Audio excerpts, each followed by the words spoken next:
So for all of you guys out there who are aware of this news, well, everyone's aware of this news. This news is pretty old and pretty late, so I won't make this too long of a video, but Robert F. Smith, the multi-billionaire and chairman of Vista Equity Enterprises, or Partners, I should say, LLC, gave over $40 million to 400 individuals graduating as the 2019 class of Morehouse College. Now, if you don't know what Morehouse College is, it is a historically black college, particularly historically black male college, where, as you can guess, the overwhelming majority of those attending are black men. And given the fact that he is given $40 million to forgive the loans, essentially, of all of these individuals, is a remarkable and noteworthy act. Now, I should have talked about this a few weeks ago when this was hot and when everyone else was talking about it, and there have been a lot of individuals who have done great analysis on it. I commend all of them, I salute all of them, and I will have their links down below.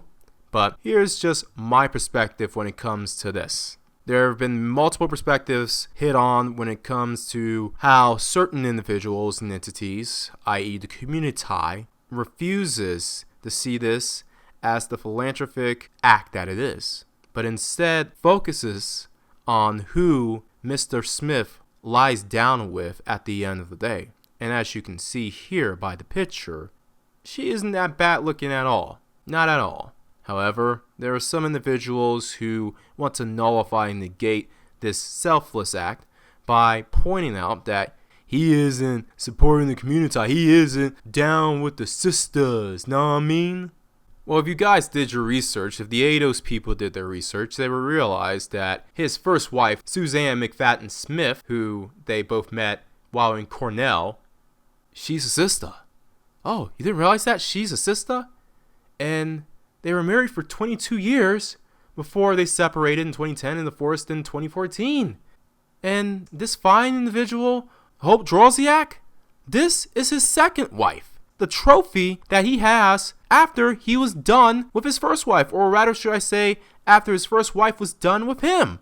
So we could throw that out the window that he wasn't down with the community. But given the fact that this individual it was probably a multi-millionaire by the time they divorced, this just goes to show you that no matter how much money you make, no matter how much of a lifestyle you provide for certain individuals in the community, it's never enough. We saw the case with Aisha Curry. Well, we won't go into that, but we're going to leave it to the community where money does not buy you love nor respect, which is actually a good lesson considering the fact that a lot of these individuals lean on the money portion to change their scenarios and to change their luck when it comes to women. And I'm not saying that was the case in Mr. Robert F. Smith, but a lot of these individuals are too gung-ho on building their net worth in order to get what they deem they deserve, or at the very least, they desire. Speaking on the sisters, well, not all of them, but the scraggle-daggle, you know, the usual suspects, the ones who spawn the Bebe's kids and reward the Pookies and Ray Rays.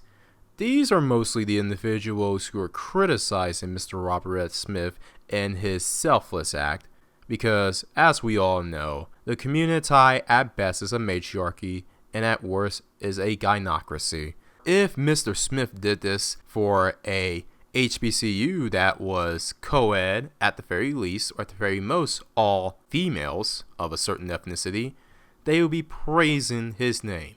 Well, some of them, because the next point we're about to go to. But here is another lesson that we can learn from Robert F. Smith, or at least this scenario. This is how the community reacts to you if you don't follow the script. Also, in order for the community to be a community again, the men are going to have to nut up.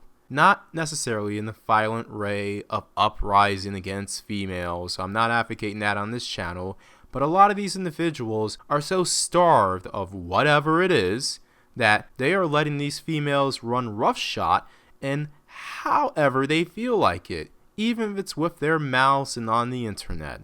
Well, that is what has caused the community to be in the current former rotten corpse. Shout out to Carrie. You know the rest. Men are going to have to nut up and possibly sacrifice a bit of that attention, that female loving, that big booty Brenda, for that respect to occur and to be solidified, to be calcified to the point in which men of a certain ethnicity don't have to beg and holler and approach and game in order to get the basic needs that other men get with. Yeah, that's a Danos snap, people. I guess everyone wants to be Danos all of a sudden. I've been seeing these beefs out here. Everyone's Danos. I'm not taking sides. Well, at least for the most part. I mean, two guys I respect, have no beef for. I hope they settle it. But when it comes to everyone's other Jerome in the house, big bro, I'm not going to stand in your way in that one. Go on ahead. Go get him. Anyway, as far as a selfless act, we know the individuals who are trying to negate this because his second wife is white and a former Playboy model, by the way. So all you guys who want to talk about, I don't know that, well, you can go ahead and check her out when you're done with this video. But we've heard how a lot of these individuals, because of this one instance, have tarnished this guy down, have called him all sorts of sellouts and buffoons and buck dancer, the list goes on. And a lot of individuals, particularly Donovan Sharp, he pointed this out, and how no matter what you do for the community, if you don't fit the script, that's my paraphrasing part, that's the part I'm adding in, if you don't fit the script, they are thankless. You will not be appreciated no matter what you do.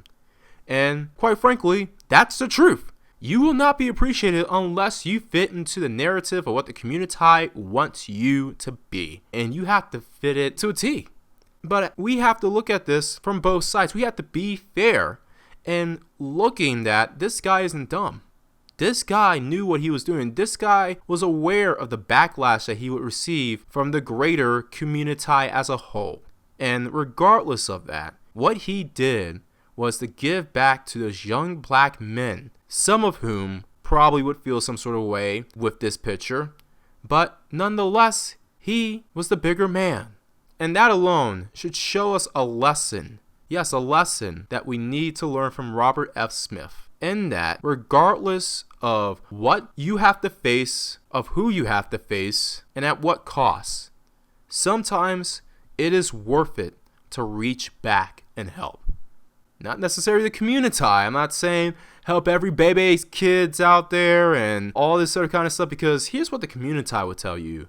Well, you need to help children, and you need to help the bad-eyed baby kids running around, little snot-nosed brats who end up being future juvies and baby mamas, and we need to help them. I don't care if the person I'm mentoring has 3 records before he's 16 years old. He's our brother. And I don't care if she has 3 kids before she's 16 years old. She's our sister. They've been hurt by white supremacy, and no, we need to help children. No, I'm not with this spray fryer strategy of helping everyone within the community.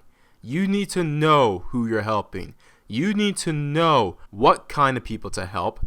And quite frankly, Robert F. Smith knew the kind of people to help and individuals who are trying to do something with their lives. Regardless of what they majored in, well, okay, in some cases, people are just being lazy, all right? We got to be honest, especially you liberal arts guys out there and gals. But if you got something halfway decent, like how I'm assuming at the very least half of these individuals who graduated Morehouse and were given essential debt forgiveness are, these individuals are the ones who need help. These individuals are the ones who are worth reaching back to the community to just give them an extra push. Give them that one break that will propel them to the next level. These are the individuals that if you're going to go back to the community, get these individuals any assistance they need, especially if they're going to use that assistance to get out of the community. My perspective is this. The community is finished. It's done. It's no secret that the community as a whole have chosen its alphas and its betas. You have individuals here talking about how Pookie and Ray Ray are the warrior class and are trying to mysticize them in this pseudo-medieval folklore of how the Pookie and Ray Ray are going to rise up and be masters of the universe once SHTF occurs in America. I mean, come on. Not even the Maliks. I'll give you the Maliks. But the Pookies and Ray Rays who only know how to be hard with innocent civilians or with NPCs in GTA, please, do save that crap. And especially looking at these men, these black men who've graduated. How much do you want to bet that the majority of these individuals won't be celebrated when they get back home? Or if they are celebrated, they're celebrated by individuals who will expect them to hand something to them, even though they haven't signed on the letter of whatever job they're getting post-college. That's how the community is. But shout out to Robert F. Smith for his selfless act in helping men who are actually doing something with their lives, men who probably won't be recognized by the community as a whole. But, Nook Nook and Day Day just got out of jail. Freaking ticker parade in the hood all day and night. Nah, mean shot. Exactly. Any case, small report. Robert F. Smith, selfless act. $40 million of his own money goes to 400 students. Well, 396 exactly. And he gets to sleep with this at the end of the night. What's the problem? Everyone else out there, always bet on X.